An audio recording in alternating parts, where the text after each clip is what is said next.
remember inter-house athletics championship during Camelon Hall days? They were fiercely competitive events. The PT drill during the final day, relays, all the other athletics, shot put, long jump, high jump, etc. March past towards the end was the finale, which everybody would look forward, and whichever house won the championship led the march past. Our guest on today's podcast was a very popular athlete during her tenure, Ma'am Shabnam Singh. She was also the Deutre House captain, and she won various gold medals for Deutre House during her tenure 1972-73. In fact, she has the unique distinction. So the record that she had for shot put, which was 29 feet, the 8-pound ball that she threw, she set up a record in that year. And guess what? It still stands tall in the history books. Ma'am Shabnam Singh is a professional designer and a painter. She has an illustrious career of over 40 years with various countries in Japan, US, Europe, UK, Singapore. She also happens to be one of the pioneers of starting the Cambrian Hall Alumni Association. She was one of the founding members. Shabnam ma'am is a very popular amongst alumni, both seniors as well as the 90s, 2000 batch. Shabnam ma'am is currently the Vice President of Camelon Hall Alumni Association. I'm sure you will love this podcast because she tells us stories from 1960s, 70s era, and of course her relationship with the school and the alumni at this point of time. So do watch this podcast, which you'll really love it. Good afternoon, ma'am. How are you? Good afternoon. Well, thank you. Thank you very much, first of all, for inviting me to your home and allowing me to record this podcast in this beautiful home of yours. You're very welcome. Yeah. And when I say that, ma'am, I must also tell you that Being Cambrianite, we are running for the last 3 years now, but this particular episode is first in few kinds, more than once. It's our first face-to-face podcast that we are recording. It's our first podcast that we are recording in our beautiful city of Dehradun. Right. And the best part, we have also finally managed to get a sponsor. Oh, that's great. So this very episode and following episodes, we've got a sponsor. Eltropy, the name of the company is Eltropy. The world runs on digital conversations, and we enable simple, secure, and fast digital conversations for credit unions and community banks with our AI-powered unified platform, trusted by 600 plus community financial institutions, to communicate seamlessly across multiple channels from a single window. Interested to know more? Visit eltropy.com today. Who've been very kind enough to sponsor our episodes. Yeah, it's very good of them. Yeah. So we're starting on a wonderful first, lot of first. Right. Yeah. Okay. Ma'am, let's start with your initial days of Camelon Hall. So how was growing up in Dehradun and Camelon Hall back then? And I understand the place where we are seated, where we are, this was in the outskirts of Dehradun around that time, almost like a village. So tell us about the school in Dehradun around those time. And we're talking about like 50, 60 years back. Yeah, right? Longer probably. Yes. This particular area is known as Badripur. This is the village. It used to be a very quiet and agricultural village. Basically, we grew the Dehradun basmati rice over here, and this would have been in the the 60s, 70s, all that time. Okay. And there were very few houses here. There were just 3 or 4 families that lived in the entire village. And we farmed. So the land was all open and green. But it's changed ever since Dehradun became the capital city of Uttarakhand. And it's just become more populated and more built up. Agree. So all that is changed now. We've managed to keep a little bit of green for ourselves. And Cambrian Hall was the school I started off in the first standard. Okay. Before that, I was in St. Thomas's. Oh, interesting. Yeah. Okay. So we did first 2 years in St. Thomas's KG and nursery or something, I'm not sure. But Cambrian Hall was from class 1. And my parents put us, my brother and myself, both in boarding over there because the distances in those days with limited transport and all that. Okay. So we were put in boarding. And I have no regrets. I quite enjoyed being in boarding. Okay. Yeah, so that was... And how was the campus when you compared with today's campus and around that time? Well, it's actually not too different. Okay. We've had a couple more buildings there now, but generally it was pretty much as it was. Okay. We had, I seem to remember, a lot more open spaces. Okay. But that's obviously, I was probably smaller. Okay. And everything looked bigger. Okay. And also we've had the extra buildings put in since then. Okay. But yeah, it's very quite nostalgic going back there every time. Okay. So it does feels good. Yeah. You mentioned about boarding. Any particular reason your parents thought that Camelon Hall would be the best school for you to put, and what age roughly were you when you were in the boarding school? I think, well, I was 7 at that time, and my brother would have been a year older to me. Okay. I think the reason why is probably the family was known to my parents. Okay. Colonel Shashi Shamsher's family and the youngsters who had joined the school then, even before me. Okay. So it was more that the family was known and they familiarity. You know, and they could trust putting their children in a place. Okay. Okay. The people they knew who were running it. So. And the girls' hostel, was it in the same campus or was it outside? Where was it? No, at that time the girls were in the dorm. I think it was known as C dormitory at on the ground floor. That was being looked after by Mrs. Catley. Oh. It was Mrs. Catley at that time. Okay. A very soft-spoken, gentle lady, from what I remember. Okay. And the girls, there weren't that many. So I think we were all, and because we were so small, we were all kind of together on that floor. Okay. Okay. And the girls only had a small section of a few bunk beds there. Okay.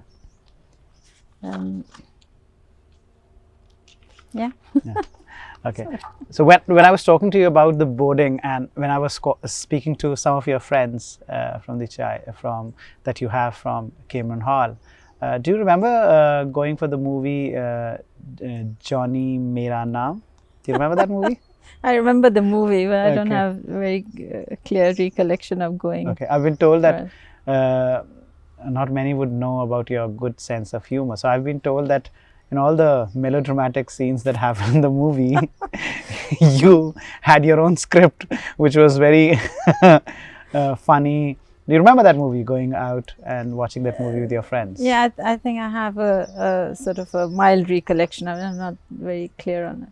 Okay. Yeah, but I can understand my sarcasm and my wit. I think I was quite at my worst at school. Okay. I've gone a bit better now.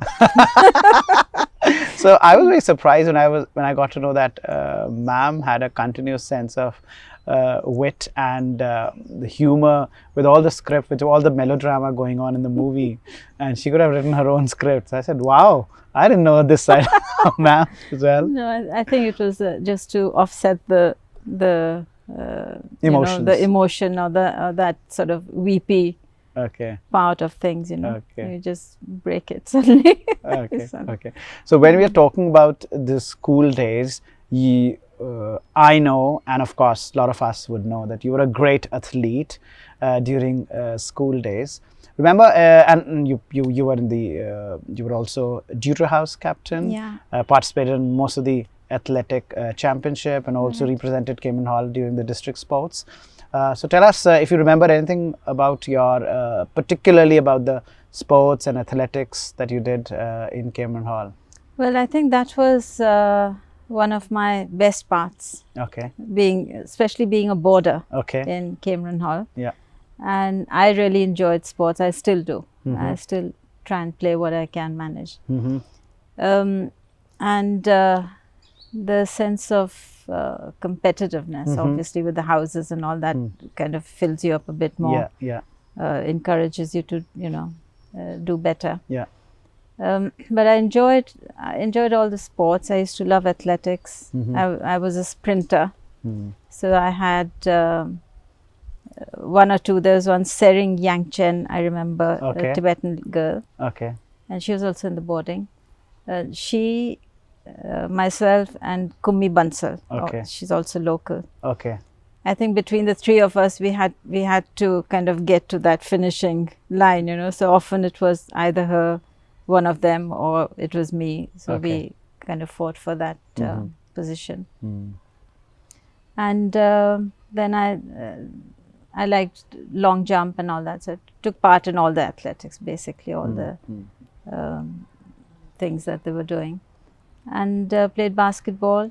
Wow. A hockey team. I remember beating Welham Girls, which was a very prestigious feather in the cap, Camelon Hall team. Which didn't happen often, but it was a good moment that time. And while we are talking about athletics and sports, although you mentioned most of the sport, you didn't mention shot put. And for all the Cambrianites who wouldn't know this, some of you would know that ma'am still has the shot put record that you had of 29 feet way back in 1973. Right.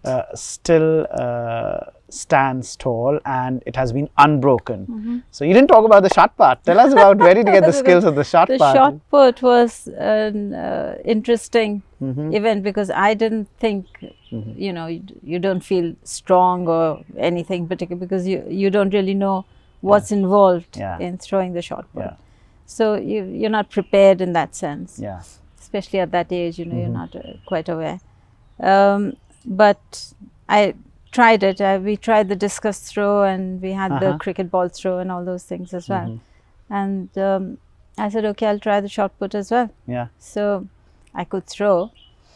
And you threw like 29 feet. That's quite a bit, ma'am. That was that's quite a bit. That particular throw would have been like after I must have got to the first position or whatever. Gold medal. I would have. And then they asked, let her try one more time. If she can break the previous record. Oh, okay. Yeah. So the previous record was made the year before by Betty Woodward. Wow. Betty Woodward would be 1972 batch.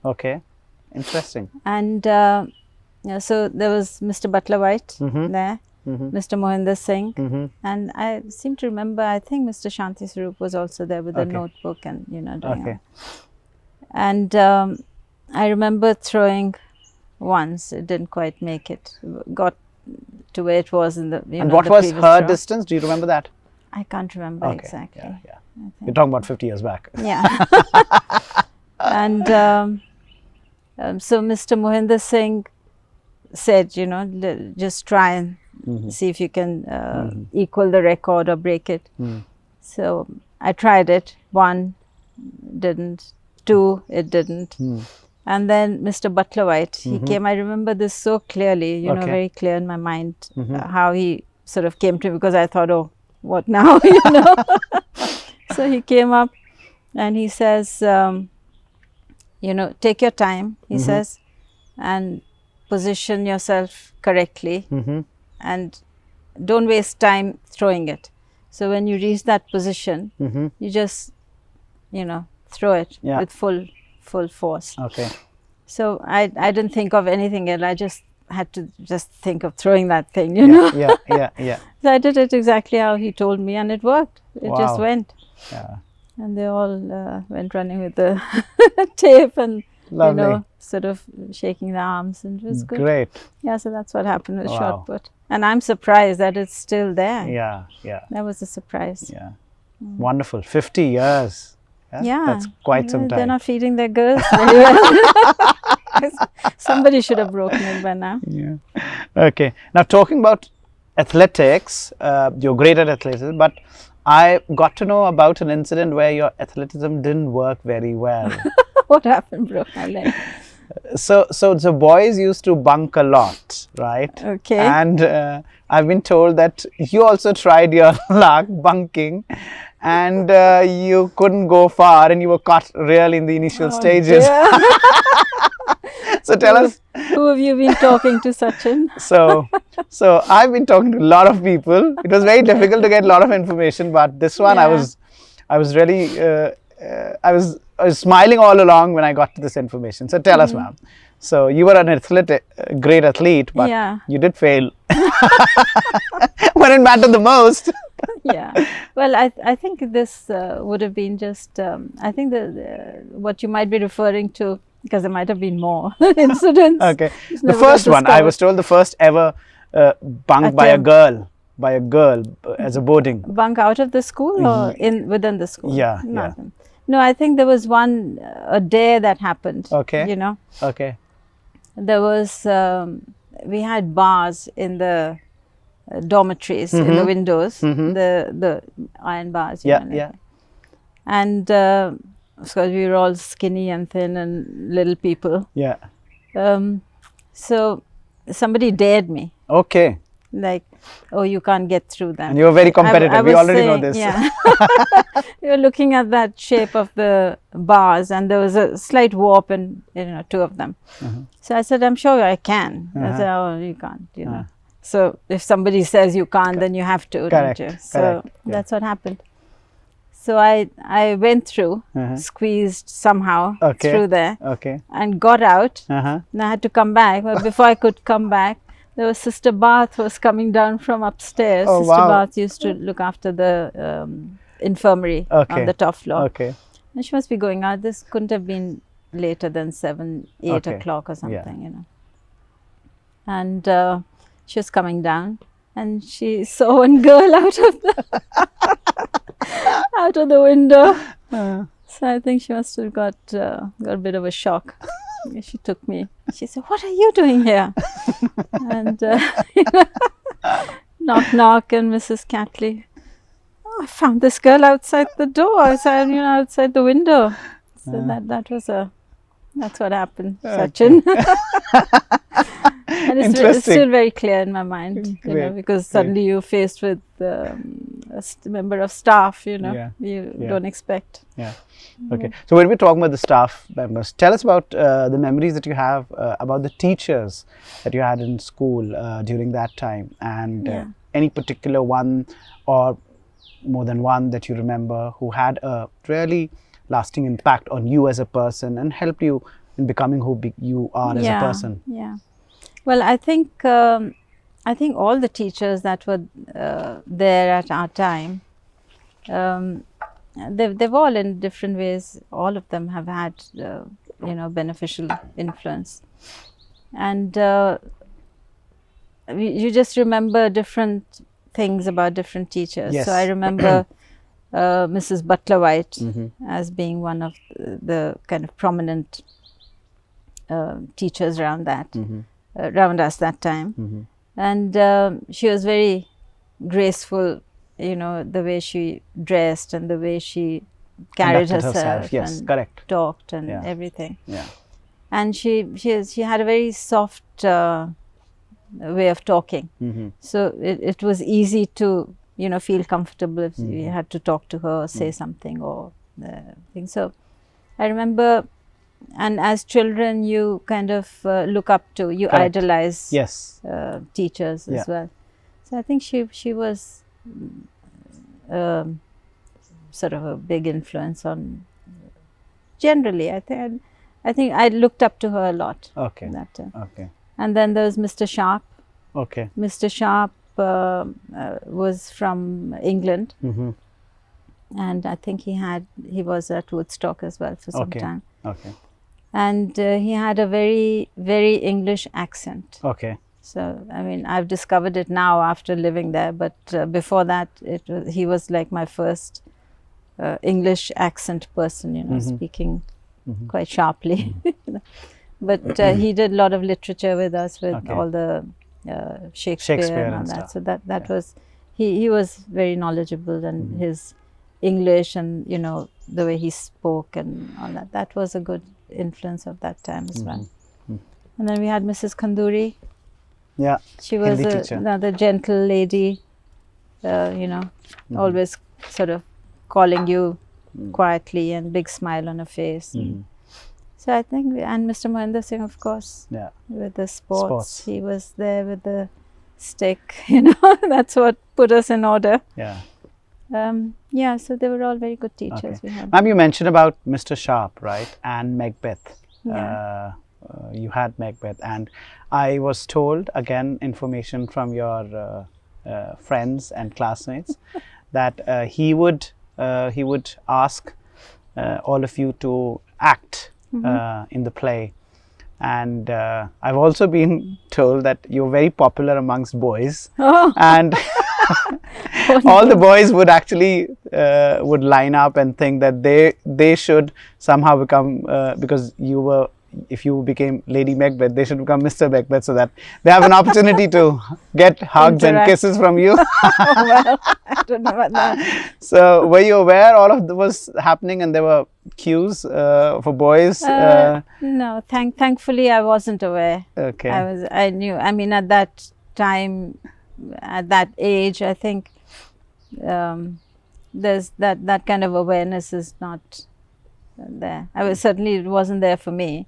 I knew I was fun because I joked and laughed and you know, made wisecracks at the wrong time a lot of the time.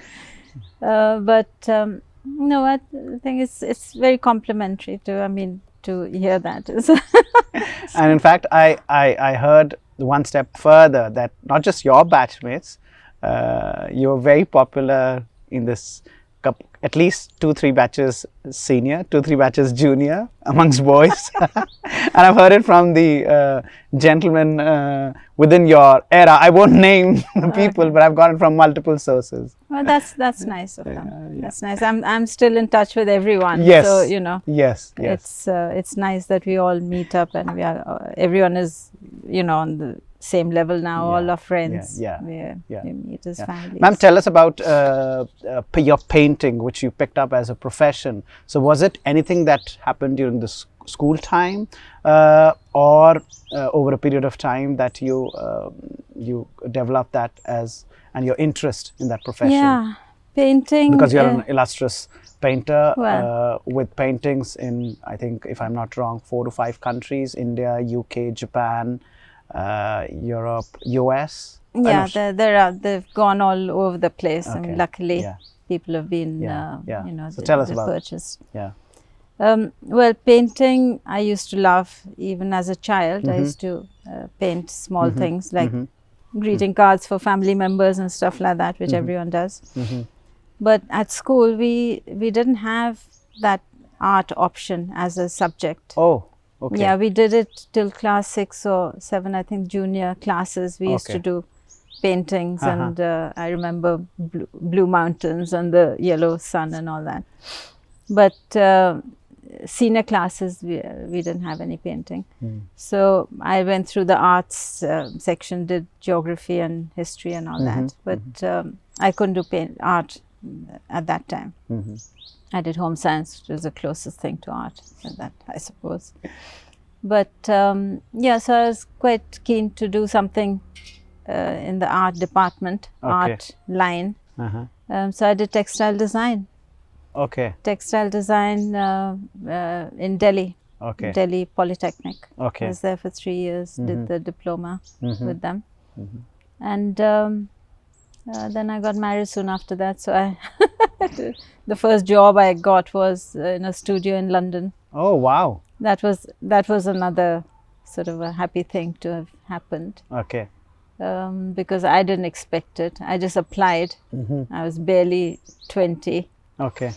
And I thought, they'd be looking for somebody who knows how to, with some experience. Okay. So I took my big portfolio, Oxford Circus, and trundled along Great Portland Street. This was all central London. Yeah, yeah.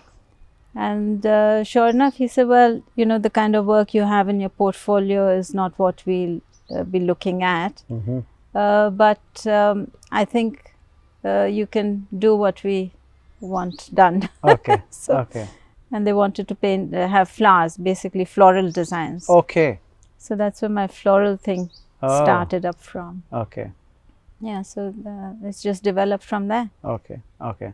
So now it's been paintings and exhibitions every now and then. For 40 years now. Oh, 40 years. Yeah. Wow, brilliant. So when I'm talking about that as a profession, and because you are a successful and illustrious designer and a painter, any advice to young Cambrianites, budding Cambrianites who are looking at this as a career? Any advice that you would like to give them? Well, I think as a career, you need to really go into it for your own self. Because if you want to paint, you have to have that passion or that desire, or the from within that you want to paint. Because I don't think everyone can paint, and those who would like to and are able to, then they should pursue it. Now, of course, we have so much technology, and there's there's a whole a much wider area where one can benefit from. Okay. But they should follow the passion.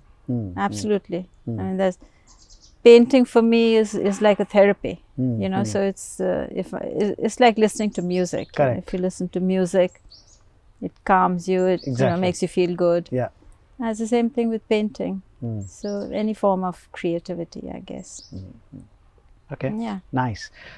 Let's talk about the alumni, your role in bringing the alumni together and also formalizing it. You've been in this journey of Camelon Hall Alumni Association during the initials, from the starting days. So tell us, how did it actually all start, right? We all know that it's set up, etc., etc. But how did it all start? Because we all know that at one point of time there was no Camelon Hall Alumni Association, or there was no alumni platform, body, a formal setup.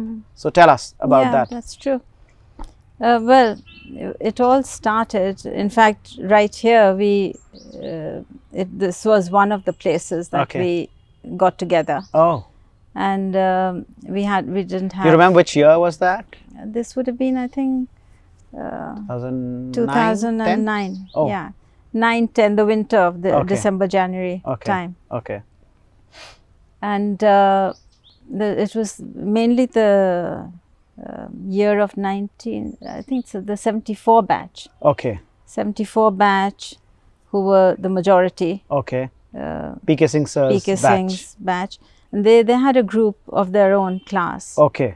So they were, interacting between themselves anyway. And there's Sanjeev Jog. Okay. Then there's Michelle Tuck, apparently, I believe, who was visiting. Okay. So and that somehow could it have been started. The reason. Yeah. Somehow it started that Sanjeev Jog and a few other friends were getting together. Okay.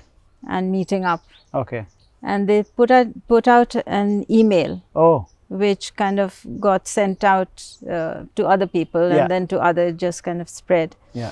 And that whole the start from there, it just kind of snowballed slowly. Okay. And it got to so many people that I think we had over 150 people who were interested in getting together. Lovely, lovely. And so, these are primarily from your batches around, or all up around? And down the 70s. Okay, largely 70s. Yeah. Okay. The 70s batches. 150 is a massive it was a big number. Huge number. Yeah. So a lot of them were very keen. So we got together. So these are all Dehradun based? No, all over? No, they're from all over. including Yeah. out of the India as Yeah, well. yeah. Okay. And yeah, so I think Sanjeev Jog, and there was Krishna Thapa, Krishna Ran. I'm forgetting exactly who all were there, but Sanjeev Jog I remember clearly. Okay. So there were 3 or 4 of them who kind of got it all set up, and then we got mementos together, Oh. and we got the school venue. Okay. And we had a couple of evenings in the cantonment. Okay. One of the, So it was because- a few days kind of a. yeah, I think we had event. 2-3 days. Oh. And brilliant. then we had a fun and frolic lunch at Okay. Shabnam's farm. Oh wow. Okay. That's when everyone came here, Okay. and that was a good thing. Okay. So we set it up then. I think it didn't go too far. Okay. But I think we got kind of stopped a little bit Okay. with our own organizations. and all. Okay. But yeah, that was the start. And then eventually this led to the formal setup of Of the alumni body. Then the what are they called? OCA. Yeah. OCA. OCA came into being following that, because they were the younger batches Okay. who weren't included in the 70s setting. Okay. And then which eventually became the Camelon Hall Alumni Association. Yeah, so over a now period. we've become the Camelon Hall Camelon Alumni Association. Alumni Association, Mhm. and I think we've done fairly well Okay. to have established and Yeah. come this far. Yeah. Yeah. So you said come this far. So tell us about your recent experience last month. Yeah. Last month. Your batch celebrated the Golden Jubilee, class of Yeah. 1973. And I know you were in the thick of things of organizing everything, especially for your batch. What was the Yeah. experience all along? And I think a splendid job done by class of 1973. You all guys rocked it. Yeah. The highest numbers for Golden Jubilee celebration ever till now. Yeah, So, you think so? Yeah. Yeah. 72 weren't No, that many? not this many. Missed by one or two maybe. No, less than that. More than that. Oh, Yeah. So tell us that's the nice to know. experience. Yeah. yeah, well, 73 batch, I think we got our group together earlier in the year, and we decided, like, whoever knows anyone Yeah. of the batch, you know, to kind of add them onto the group. Okay.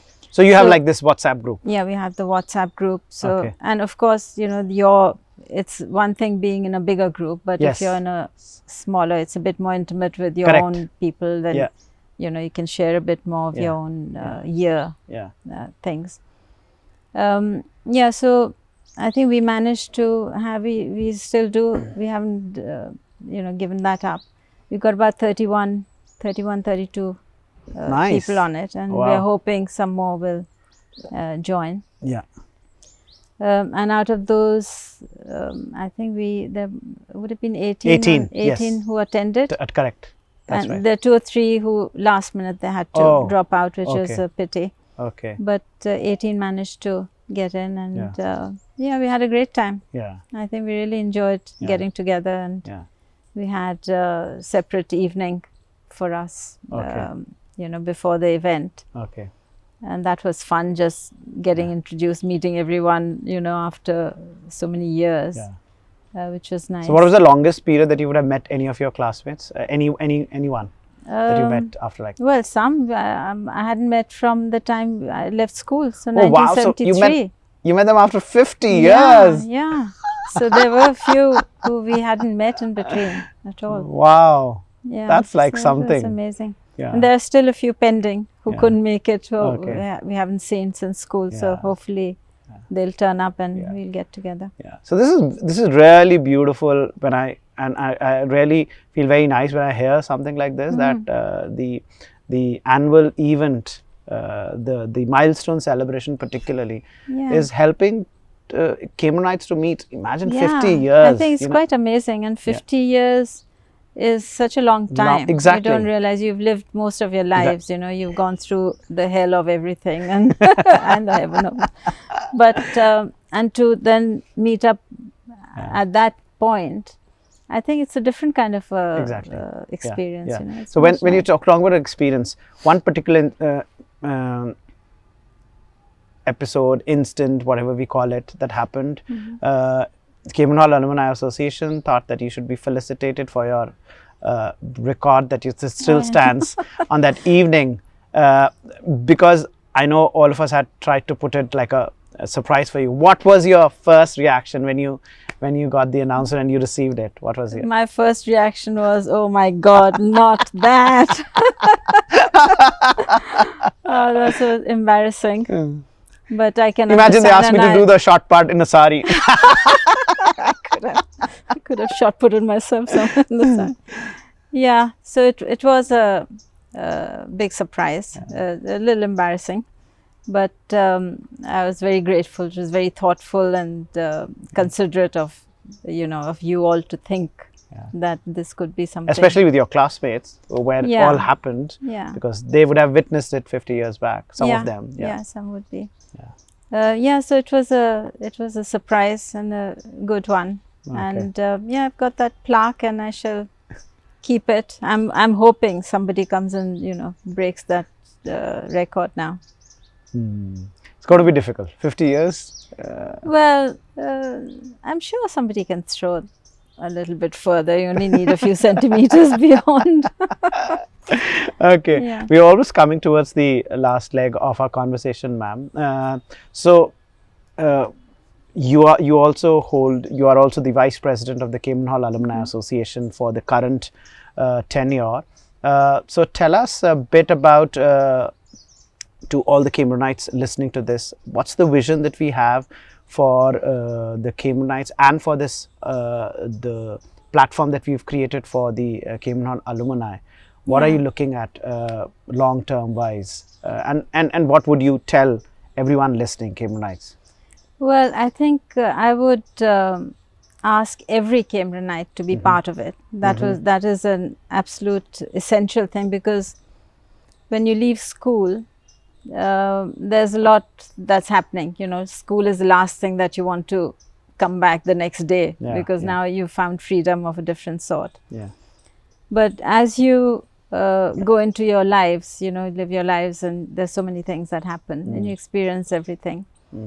It's always good to come back to where you left.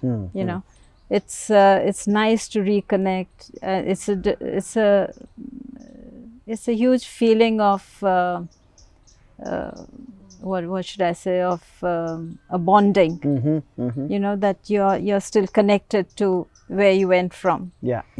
And when you meet your old friends, and there's so much you can you enjoy catching up with and talk about life that was and all that. So it's more applicable, I guess, to the youngsters who've left for a bit longer. I guess. When you're too involved in just finding a job and doing the other exciting things that life has to offer. But one must connect. If everyone registers as they leave school, that's a great thing. So you register, you're connected, you're on the books, Database. You're there. And you get information all the time. And as the alumni grows, as years pass and we get bigger, it's also at a wider stage. Where people connect with each other, they can help each other. Exactly. I mean, when I go to England, like you would know, we meet up. There's so many youngsters, and the enthusiasm is the same. And that bonding is the same. And I think it's a great feeling. Everyone should join and register. Lovely. You just said about UK. I know that you travel to UK and you live some part of duration during the year, both in India and UK. So how's life in UK versus life in India? Well, they both have their strong points. I think, and I have family in both countries, so to me it feels no different. When I'm there, I'm there. When I'm here, I'm here. In India, it's a different kind of an energy. It's informal, it's warm. I mean, the weather is always a talk in England. First thing in the morning, how's the weather today? You have to consider that before you can do anything else. So, and being in India is, you know, the food, the energy of people, just having so many people in India. That, I mean, that's a huge contrast. Yeah. You walk around in England, you barely see people on the street, and you just have to step out of your house here.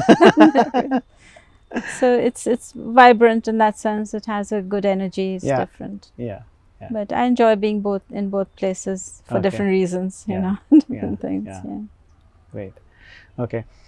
And ma'am, anything that you think that, although I've tried to cover quite a few elements in our conversation, and there's so much they can ask. I know you're a person of less words, and it's taken quite a bit of efforts for me to get you here for this conversation. So thank you very much. But if there is anything that you think that I might have missed out, and you think that you want to say, address or message, anything that you think I would have missed, we would have missed out in the conversation. No, I think you've done fairly well. I think you've covered it well. Okay. Yeah, it's been good. Okay. Okay. Thank you very much. And just before we leave, ma'am, this is one common question that I ask everyone. What is one emotion or one thing that you think of being a Cambrianite? One emotion. Yeah, emotion, or when somebody tells you you're a Cambrianite, what it arouses you as an emotion, anything that you think being a Cambrianite. I think it's just coming home. It's like the feeling of coming home, basically. Okay. It's wherever home is, but that particular home is a home in a special way. Yeah. Otherwise, you keep moving, changing around. Okay. But it's a different kind of a pull. Okay. And Camelon Hall, I mean, it just is special. Okay. So, thank you very much, ma'am. Although we speak a lot, I know you as a person, but this conversation, I really enjoyed it. More so when I was speaking to your friends, getting to know more about your I should be fun speaking to them as well. So I really enjoyed it, and thank you very much for hosting me and allowing me to have this conversation in your beautiful home. Thank you very much, ma'am. Thank you, Sachin. It's been a pleasure. Thanks a lot.